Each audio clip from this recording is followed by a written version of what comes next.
Pastor, muchos se preguntan cuáles pueden ser los motivos de alegría de las personas consideradas religiosas como los cristianos. Ese es un error. Puede que algunos nos consideren religiosos, pero no debemos ser religiosos. Como lo he dicho muchas veces, la religión es una iniciativa del hombre para buscar a Dios. El cristianismo es la iniciativa de Dios haciéndose hombre para encontrar al hombre. Por eso el cristianismo, como lo han destacado algunos pensadores del siglo XX, principalmente Tillich, el cristianismo no es propiamente una religión, aunque tiene elementos religiosos, sino más bien un lifestyle, es decir, una manera de ser y de vivir. Y por supuesto no podemos eliminar los elementos religiosos, pero debemos enfatizar los elementos vitales.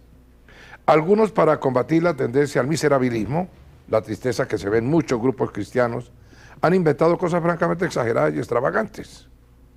Por ejemplo, el movimiento de la llamada risa santa, que ahora dice que la última manifestación del Espíritu Santo consiste en que nosotros, para demostrar que somos hijos de Dios y además expresar la alegría del Espíritu, debemos vivir carcajeándonos a toda hora, o en las iglesias tirarnos al suelo como si nos hubieran hecho cosquillas. Hay templos donde la gente hace esa cosa, unas actitudes histéricas que tienen mucho que ver con la psicología desbalanceada, pero no tiene nada que ver con la acción del Espíritu Santo.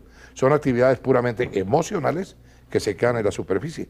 El problema es que algunos no son espirituales, sino simplemente emocionales.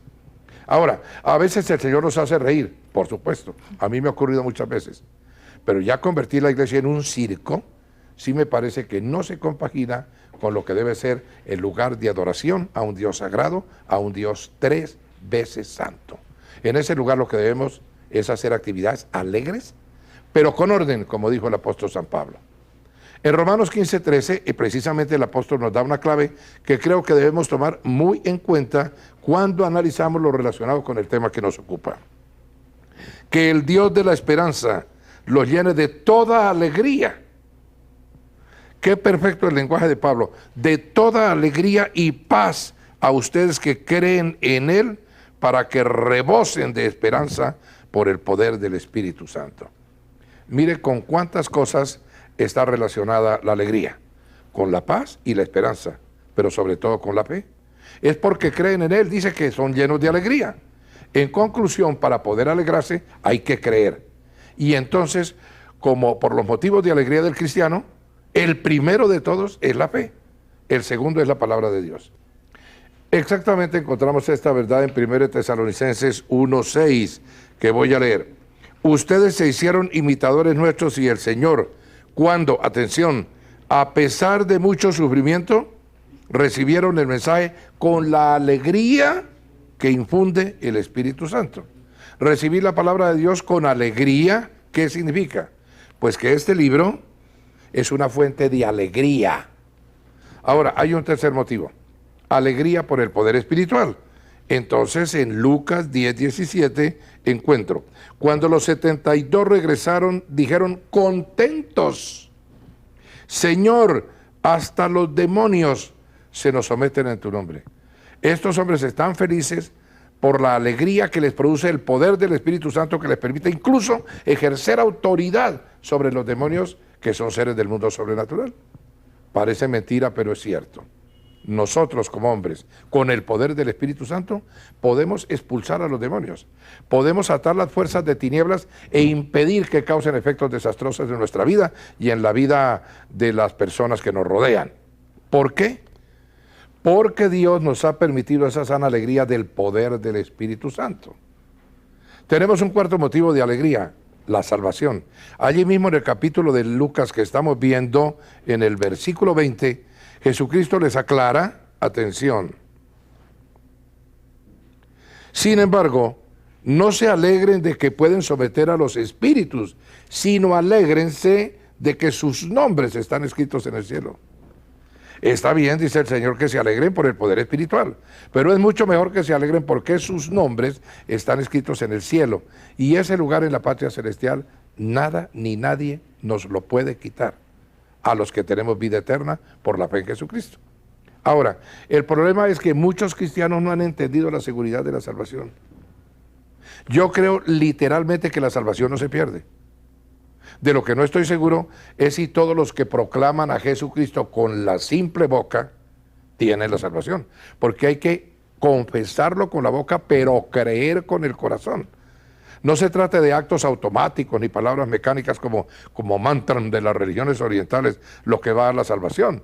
La salvación la da proclamar con la boca, sí, con la boca, pero creyendo profundamente en el corazón.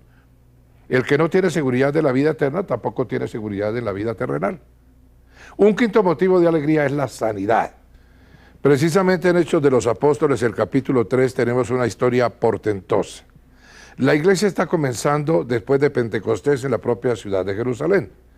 Y un día vienen Pedro y Juan a la hora de la oración al templo y se encuentran allí con algo que vale la pena mirar.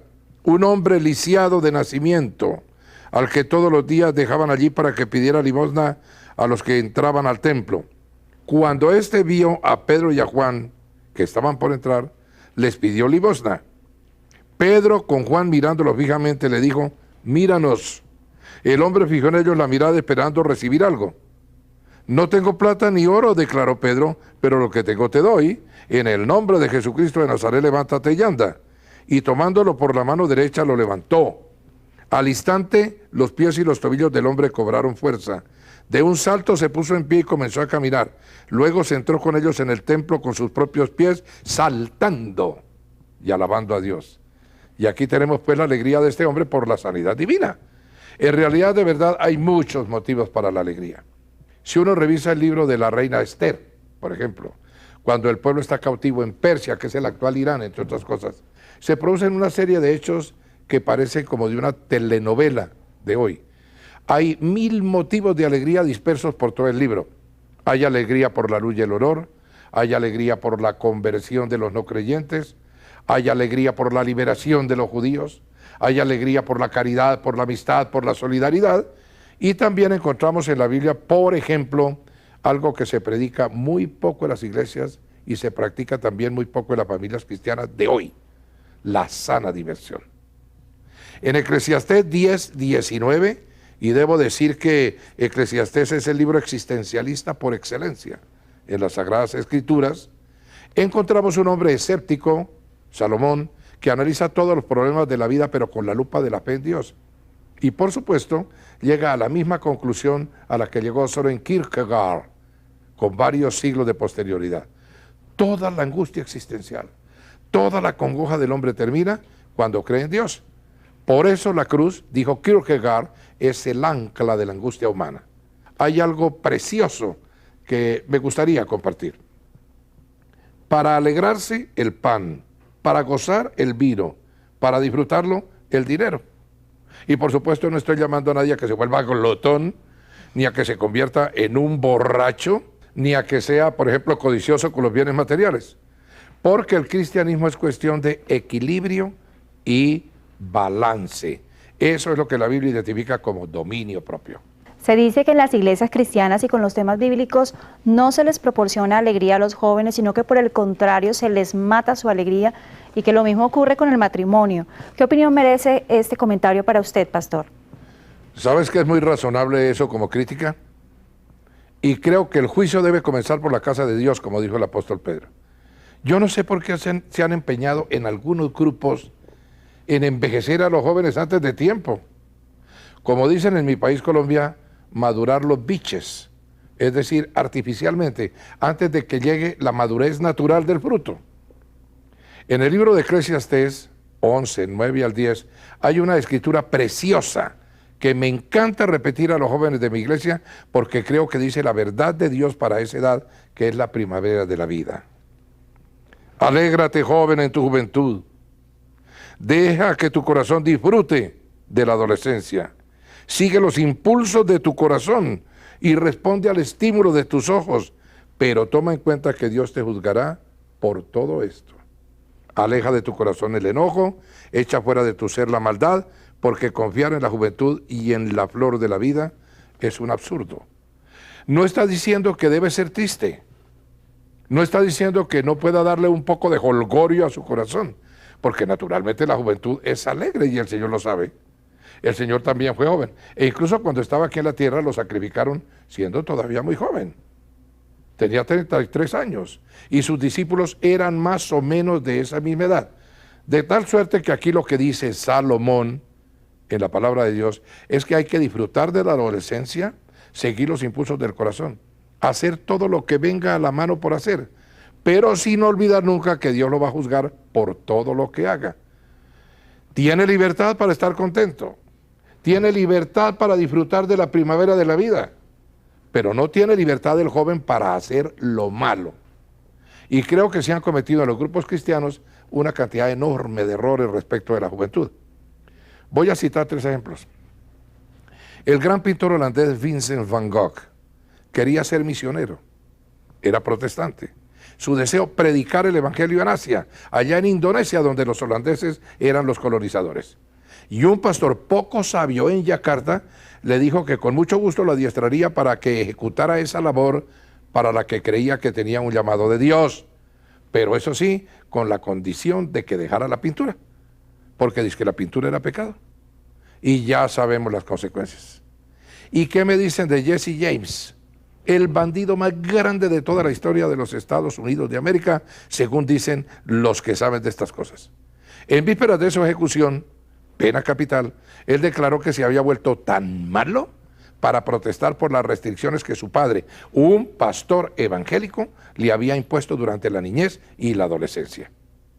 Y ni qué decir de Hugh Hefner, el creador del más grande imperio pornográfico del mundo, que es Playboy.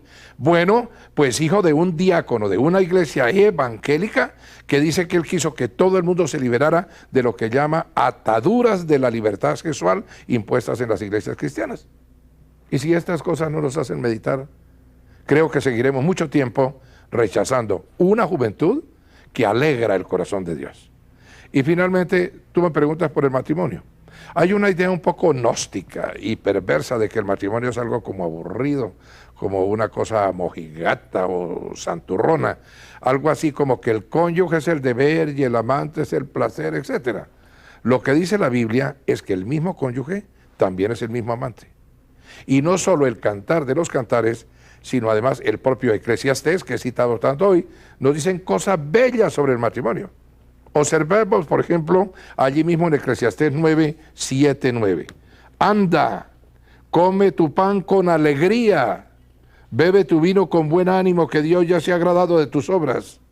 Que sean siempre blancos tus vestidos y que no falte nunca el perfume en tus cabellos.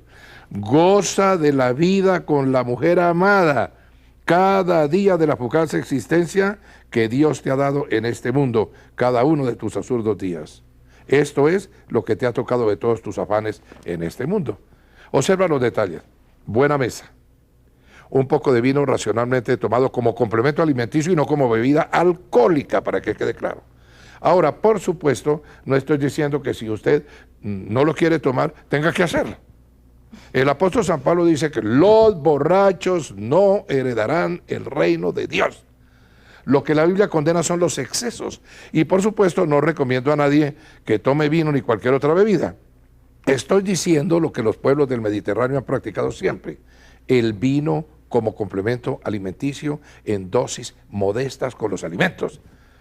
Luego dice que sean siempre blancos tus vestidos. En la época de Salomón, vestir de blanco era vestirse de gala. ¿Quién ha dicho que el cristiano tiene que vestirse de harapos? Y luego añade, que no falte nunca el perfume en tus cabellos, porque lo que acostumbran algunos es que para ser un buen cristiano ni siquiera se usa desodorante para expedir olor a santidad. Está prohibido también usar loción, por supuesto. Y luego tenemos que hay que gozar de la vida con la mujer amada. Entonces ahí encontramos contestada tu pregunta sobre la juventud y el matrimonio. Creo que la Biblia no deja dudas. Me gustaría finalizar esta parte recordando lo que el gran poeta nicaragüense Rubén Darío, para muchos el más grande de la lengua castellana a través de su historia, dijo sobre la juventud en su famosa Canción de Otoño en Primavera. Juventud, divino tesoro, que te vas para no volver. Cuando quiero llorar no lloro y a veces lloro sin querer.